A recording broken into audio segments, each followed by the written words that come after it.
Right now, more video calls are being conducted worldwide than ever before. FaceTime and Zoom, Google Hangouts, Google Meet, Skype, if that's even still a thing. And I imagine this will change the way we use video calls and the frequency we use video calls forever.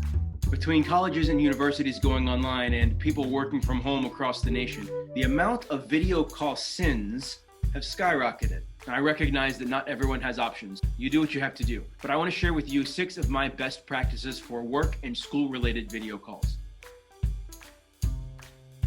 First, here are some things not to do. So many times I've seen people conduct an entire conference call like this. It's also very easy to fall into the trap of placing your phone on the table and looking down at it. It's easier. It's lazy. Who wants to hold a phone up the entire time? Try to avoid being so close that only your face fits in the screen. This is really intimidating and kind of intense. Kind of makes me feel like the close talker from Seinfeld. You can also fall into the trap of placing the camera too far away. This makes it harder for the audio to pick up, but also for the other participants in your video call to really connect with you. Instead, what you should focus on is filling the screen with yourself. I use the top of my head as a starting point.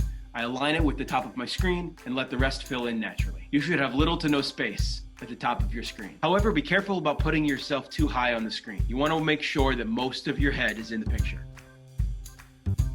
You don't want a messy space, lots of bright colors, light that bleeds in. One of my biggest video call pet peeves is the virtual background. It's just distracting. Not to mention the weird glitchy thing that it does with my fingers. Oh no. I mean, everyone knows I'm not in space. I mean, I might fool you just for a second. You need to make sure you have a background that is uncluttered and clean. It's okay to have some things on the wall, but it's also okay to take those things down. The only issues with having a totally blank background is that it looks kind of boring and that it casts shadows on the wall from potentially other objects in the room or even myself. Of course, it is at this point that I realize the shadow of my lamp has been there the entire time. A wide space like this would be okay. Definitely something you want to be aware of is backlight. Avoid sitting in front of a window where the light would bleed in and wash out the image. Not to mention all the clutter in the corner or the awkward back of my television.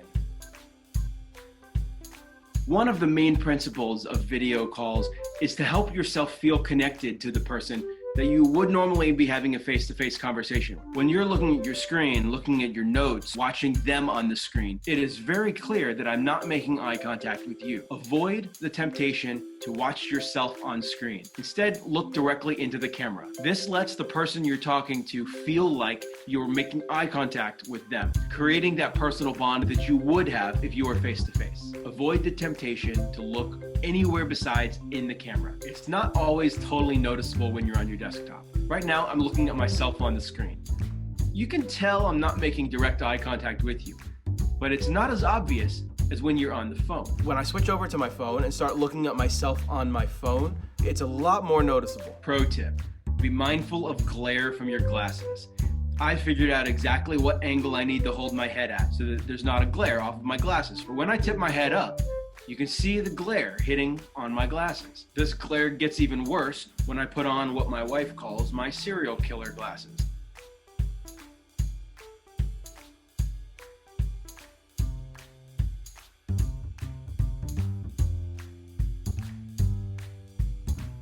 One more tip to eliminating glare is to simply turn down the brightness of your screen if you have that option. When your screen is darker, there's not as much light shooting back at your face to reflect off the glasses.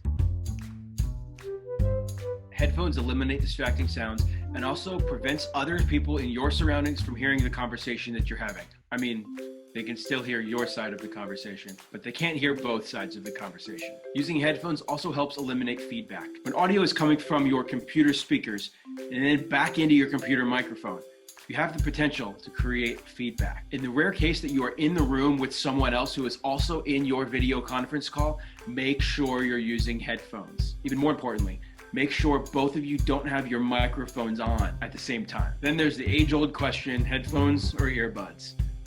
I prefer earbuds. They're less distracting and it's easier to pop one out if you need to. I like to use my black earbuds because they blend in. If you're using earbuds that are very obvious, here's a pro tip. Tuck the cords behind your head and under your arm. Nobody's gonna notice. However, if your cord isn't long enough, they're just gonna keep popping out.